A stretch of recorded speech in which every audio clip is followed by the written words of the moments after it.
ওয়ানশাক্কাতিস সামাউ ফাহিয়া ইয়াউমাইযিন ওয়াহিয়া। আল্লাহ বলেন আসমান ফেটে যাবে। ফাহিয়া ইয়াউমাইযিন ওয়াহিয়া, আসমানটা সেদিন জীর্ণ হয়ে যাবে। ওয়াল মালাকু আলা আরজাইহা, আসমানের যত ফেরেশতা সবাই আসমানের কিনারায় চলে যাবে। আসমান ফেটে যাবে, জীর্ণ হয়ে যাবে। ওয়াহমিলু আরশা রাব্বিকা ফাওকাহুম ইয়াউমাইযিন সামানিয়া, সেদিন আপনার রবের আরশটা বহন করবে 8 জন ফেরেশতা। কয়জন ফেরেশতা? 8 জন ফেরেশতা আরশটা ধরে রাখবে। তো এটা আল্লাহ বলতেছেন। এবার আমাদেরকে কি বলে দেখেন, ইয়াউমাইযিন তু'রাদুনা লা তাখফা মিনকুম খাফিয়া। ইয়াউমাইযিন তু'রাদুনা লা তাখফা মিনকুম খাফিয়া। আল্লাহ বলেন সেদিন তোমাদেরকে পেশ করা হবে, আনা হবে, উপস্থিত করা হবে, তোমাদের সামনে আমলনামা দেওয়া হবে।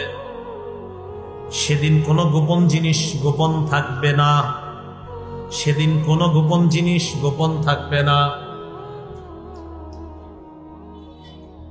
আয়াতের অনুবাদটা প্রতিদিন চিন্তা করবেন। আল্লাহ বলেন সেদিন তোমাদেরকে কিয়ামতের ময়দানে আনা হবে, তোমাদের কোনো গোপন বিষয় গোপন থাকবে না, আমি আল্লাহ যদি গোপন না করি। ইয়াউমাইযিন তু'রাদুনা লা তাখফা মিনকুম খাফিয়া, আল্লাহ বলেন সেদিন তোমাদের কোনো গোপন জিনিস গোপন থাকবে না। সূরা লুকমানের মধ্যে আল্লাহ বলেন ইন্নাকা ইন তাকুম মিসকালা হাববাতিন মিন খারদালিন ফাতাকুন ফি সাখরা আও ফিস সামাওয়াতি আও ফিল আরদি ইয়াতি বিহা আল্লাহ।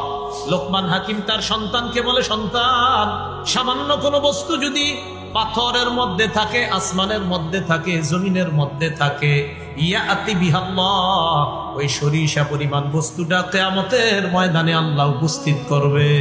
সরিষা পরিমাণ কোন বস্তু পাথরে ছিল, আসমানে ছিল, জমিনে ছিল, আল্লাহ উপস্থিত করবে। আপনার কোনো বিষয় গোপন থাকবে না।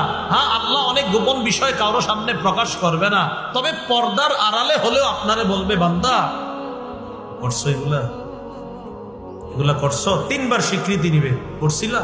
হ্যাঁ আল্লাহ করছিলাম তো। আচ্ছা তাহলে করছিলে এগুলা না? হ্যাঁ।